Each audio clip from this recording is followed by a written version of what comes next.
Good day, dear students. The topic for discussion today is the characteristic features of comedy of manners. At the end of the presentation, you will have a clear understanding of the origin of the comedy of manners. The comedy of manners originated in the Restoration Age. Now, what is Restoration Age? In English literature, the period from 1660 to 1700 is called the period of Restoration, when Charles II, the son of Charles I, came back to England from his exile in France and became the king.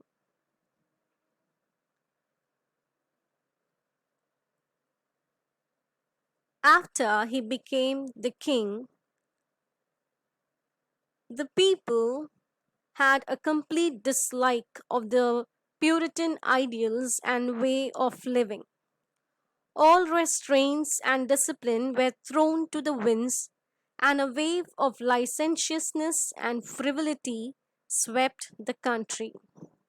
They renounced old ideals and demanded that English poetry and drama should follow the style to which they had become accustomed in the gaiety of Paris.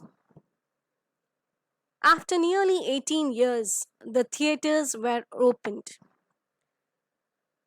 As a result, poetry, drama, prose that was produced during this age was not satisfactory, and it could not be compared to the achievements of the Elizabethans, of Milton, and even of minor writers of the Puritan age.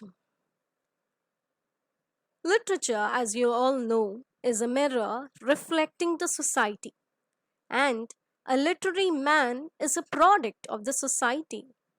His writings are his reaction to the society he lives in. The literature of Restoration Age reflects the spirit of the age more comprehensively. Let us look into the leading playwrights of this age. We have William Wycherley. He wrote the play The Plain Dealer, The Country Wife. We have George Etheredge, who wrote The Comical Revenge, The Man of Moat. Aphra Behn. I would have I would like to mention here that Aphra Behn was the first English woman to earn her living by her writing. She broke all the cultural barriers and served as a literary role model for generations of women authors. The other famous writers of this age are John Vanberg, John Farquhar, and William Congreve. Comedy of manners. Restoration comedy, written and performed from about 1660 to 1700, is called the Comedy of Manners. It originated from France, and it was greatly influenced with Moliere's Les Precieux Ridiculous. Now, what is a comedy of manners? It is a comedy which makes fun of the beliefs and attitudes and behaviors of a specific social class, especially the upper class. This genre held a mirror to the high society of the Restoration Age. The society was immoral, and so was its image represented by the comedy. The plot was not given more importance in the comedy of manners, and if it had one, then it would deal with illicit love affair or some kind of scandal. A plot has to be more strong in any play. Aristotle, the greatest philosopher, was of the idea that the plot is the soul of tragedy and a comedy too. But the Comedy of Manners did not have any plot as such.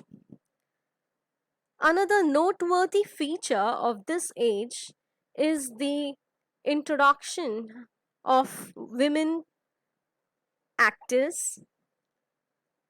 In the Elizabethan age, the role of women was played by young adolescent boys, whereas in the Restoration age, women were allowed to portray their roles. And the women in these plays were characterized with their boldness, they were emancipated, unlike the heroines of sentimental dramas. Another noteworthy feature of Comedy of Manners is the witty dialogue. The play appeals to the intelligence of the audience rather than their emotions. The plays are mildly satirical. The idleness, manners, and affectations of the upper class are criticized in a gentle, witty way.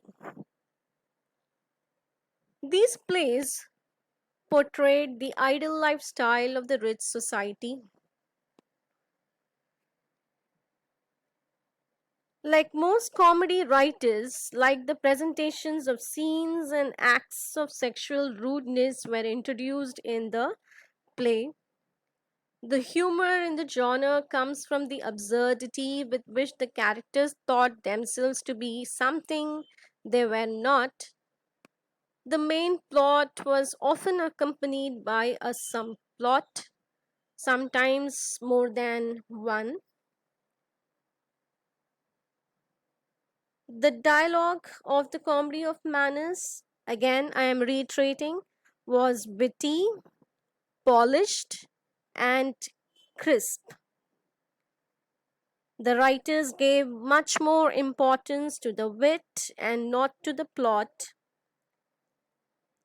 The play openly talked about sexual intrigues, about bedroom stories.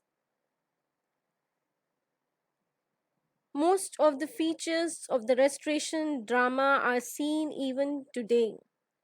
The success of the plays of the Restoration period dependent upon these aspects. Thank you for listening.